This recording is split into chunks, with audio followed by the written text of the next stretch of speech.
What if I told you that one of the most terrifying weapons ever created in World War II was not a bomb, not a tank, not a missile. It was a beetle, a tiny, six-legged, yellow and black striped beetle. And Hitler scientists believed that 40 million of them could bring the entire British food supply to its knees. No explosion needed, no soldier needed, no bullets needed, just insects. This one of the strangest, most bizarre, and most terrifying true story to come out of World War II. A story of biological warfare so unusual that most history books refuse to include it. Today we tell the complete story from the birth of insect warfare to Hitler's secret beetle army to the Cold War propaganda war that followed. Stay with me because what you are about to hear actually happened. Before we talk about Hitler's plan, you need to understand the weapon he chose. Meet the Colorado potato beetle, scientific name Leptinotarsa decimini. Difficult, the name is difficult. Okay, forget this. A tiny insect only about half an inch long, yellow and black stripes. Looks completely harmless, but do not let its size fool you. This small creature is one of the most destructive agriculture pests in human history. A single Colorado potato beetle can destroy any entire potato plant within days. A swarm of them can wipe out an entire field within weeks, and a coordinated army of millions could potentially destroy a country's entire food supply. The beetle originally come from North America. It was discovered in 1824 in the Rocky Mountains of Colorado. They brought potato crops with them. The beetle discovered potatoes, and everything changed. Within years, the beetle had spread across the entire United States, destroying potato crops everywhere it went. Farms were desperate, governments were alarmed. Scientists called it one of the most dangerous agriculture threats ever seen. Okay, now please don't forget to subscribe the channel and like the video, and don't forget to share it with friends. Okay, continue. By the late 1800s, the beetle had crossed the Atlantic Ocean. It arrived in France, then spread to Germany, then to Belgium, Luxembourg, Poland. European governments tried everything to stop it. Pesticides, quarantines, burning infected fields. Nothing worked completely. The beetle kept spreading, slowly, unstoppably. And somewhere in Berlin, a group of scientists were watching and taking notes. The idea of using insects as weapon of war is not new. It goes back thousands of years. Ancient armies hurled beehives at enemy fortresses. Roman soldiers were now to use wasp nests as grenades. But in World War One, something changed.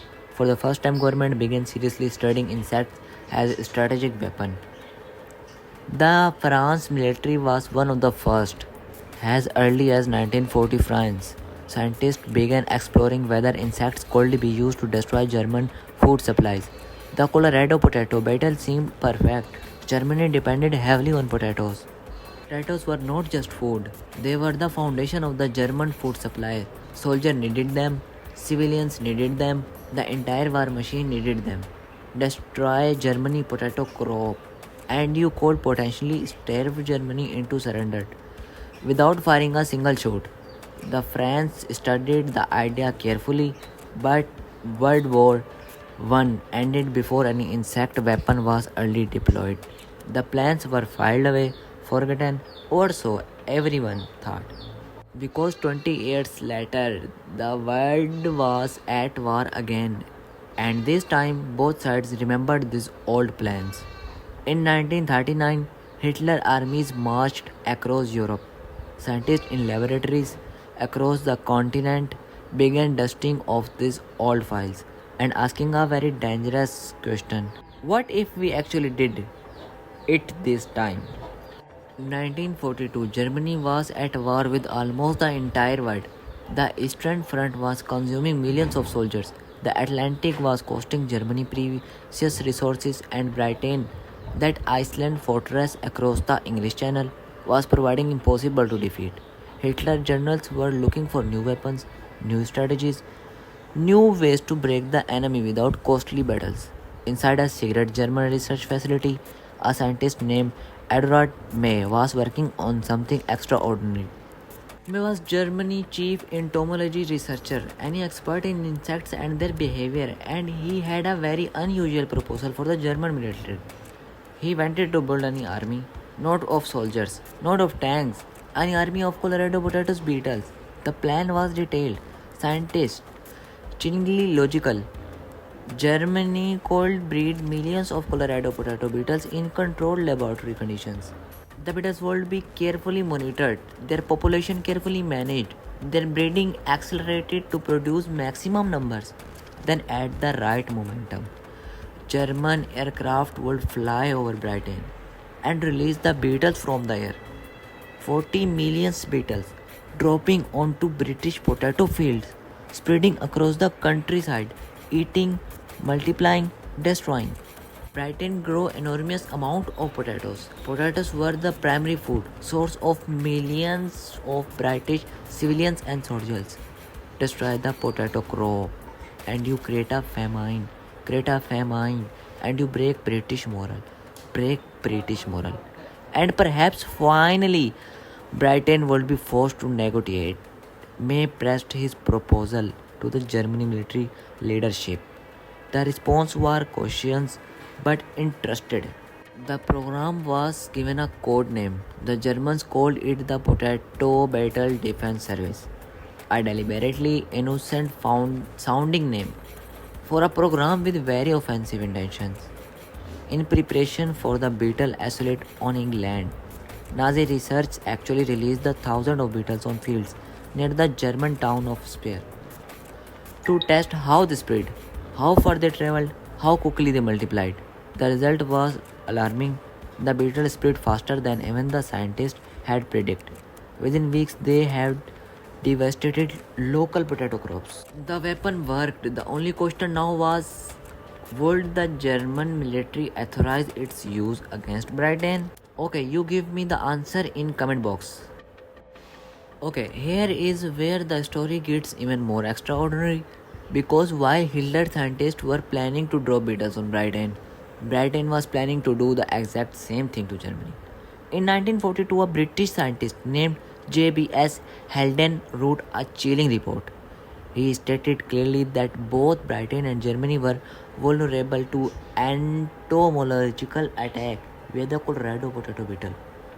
The British government took the report seriously, very seriously. In 1942, the United States shipped 15,000 Colorado potato beetles to Britain, not to eat, not to study as a pest, but to study as a weapon. British scientists explained how the beetles could be most effectively weaponized, how many would be needed to destroy a significant area of German crops, how they could be delivered from aircraft, how to maximize their spread. Canada was also involved. Canadian scientists were actually ahead of both the Americans and British in biological warfare research. They worked closely with their allies on entomological warfare programs. So here was the extraordinary reality of 1942. Germany was planning to drop millions of beetles on Britain. Britain was planning to drop millions of beetles on Germany. Both sides were preparing the exact same weapon against each other simultaneously. A silent beetle war fought not in trenches or in the skies, but in secret laboratories by scientists in white coats studying insects. And then come the acquisitions. 1940, Nazi authorities in Berlin made a shocking public claim. They announced that British aircraft had been dropping bags of Colorado potato beetles onto German, Belgian, and potato plants. The claim was designed for propaganda, to paint Britain as a cruel aggressor willing to devastate of civilian populations. But it contained a grain of dangerous truth, because Britain was indeed studying their exact weapon. The propaganda war over beetles had begun. Now the story is going to more interesting. While Germany and Britain were still in the planning stage, one country had already taken insect warfare to a terrifying extreme: Japan. Japan Notorious Unit 731 was one of the most terrifying scientific programs in human history, led by Lieutenant General Shiro Ishii. Unit 731 conducted biological warfare experiments on a massive and criminal scale. and insects were one of the primary weapons. Japanese scientists developed what they called Yagi bombs. These were specialized weapons with two compartments. One compartment contained houseflies, the other compartment contained bacterial mixture of deadly disease, including cholera and typhoid. When the bombs was dropped from low-flying aircraft, the flies were coated in the deadly bacteria and released over Chinese civilian populations. The result was catastrophic. Japan also used plague-infected fleas as weapons. Fleas carrying bubonic plague were dropped over Chinese cities. The plague outbreaks that followed killed hundreds of thousands of Chinese civilians. Japan remained the only country in history now to have actually and very effectively deployed entomological warfare on a large scale against another nation.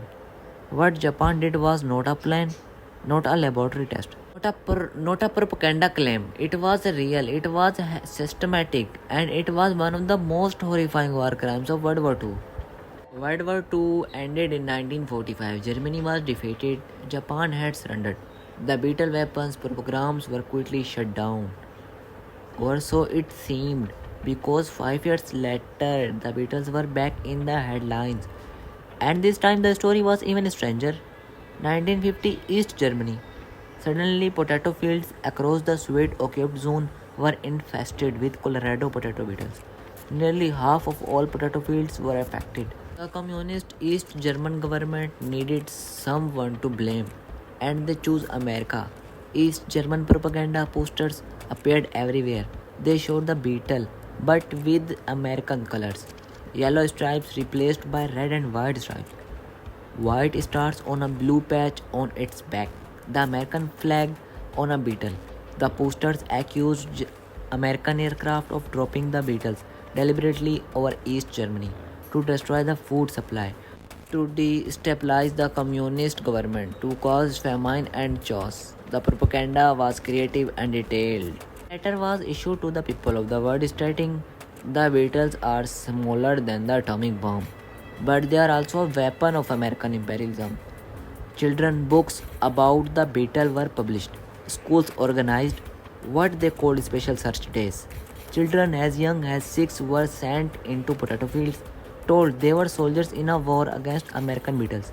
One boy named Budo set a record.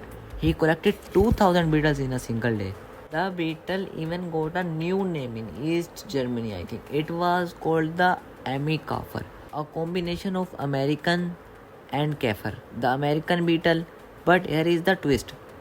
The East German communist authorities were privately now the beetles had not been dropped by Americans. The Colorado beetle had been spreading naturally across Europe of decades. It had simply reached East Germany on its own. The entire beetle war was propaganda, a lie designed to make America look evil, to rally East German citizens against the West. But the lie worked. Millions of East Germans believed it, and the beetle became one of the strangest symbols of Cold War propaganda. So, what happened to all these secret beetle weapon programs? After World War II ended, American scientists raided Nazi laboratories across Germany. They found the research, the files, the breeding records. The Americans were both horrified and fascinated because the Nazi research was actually quite advanced. And instead of destroying it, they studied it. During the Cold War, the United States ran its own entomological warfare programs. In 1954, Operation Big Itch was conducted. Munitions loaded with infected flies were tested. But the test went wrong when some fleas escaped inside the aircraft and bit all three crew members. In 1955, over 300,000 uninfected mosquitoes were dropped over parts of Georgia. To test whether air-dropped mosquitoes could survive and bite humans, they called Operations Big Boss, Operations Drop Kick, Operations Magic Sword. One after another, the United States conducted secret insect warfare tests throughout the 1950 and 1960. None of these programs ever were made public at the time. Most Americans had no idea their government was testing insect weapons over their own cities and towns. It was only decades later, when classified documents were finally released, that the full story emerged. In 1972, the Biological and Toxic Weapons Convention was signed. Under this international treaty, the use of insects to administer agents or toxins for hostile purposes was deemed a war crime. But the knowledge of how to do it, the research, the techniques, the plans, thus still exist. In classified files, in old laboratories, in history books that most people never read. So, what do we take from this extraordinary story? Give me feedback in comments. Your feedback is important for me and give me motivation. Hitler Beetle army never actually flew over Britain. The weapons was tested, studied, prepared, but never fully deployed. Britain Beetle plans against Germany were never used either. Japan used insect warfare on a horrifying scale in China, and the Cold War turned beetles into propaganda samples. But there is what this story really teaches.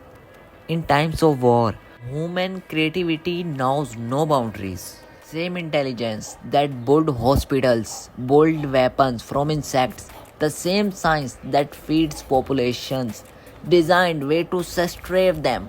World War II was not just fought with guns and bombs, it was just in laboratories, in potato fields, in propaganda posters showing beetles wearing American flags, and in the mind of 6-year-old children sent into fields to collect beetles, believing they were fighting the enemy. War reached everywhere, even into the smallest, most unexpected place. Even into a tiny yellow and black striped beetle that just wanted to eat a potato. If this story surprised you, share it with someone who thinks they know everything about World War II. Because history is always stranger than fiction. I will see you in the next one. Don't forget to subscribe the channel and like the video. Thanks.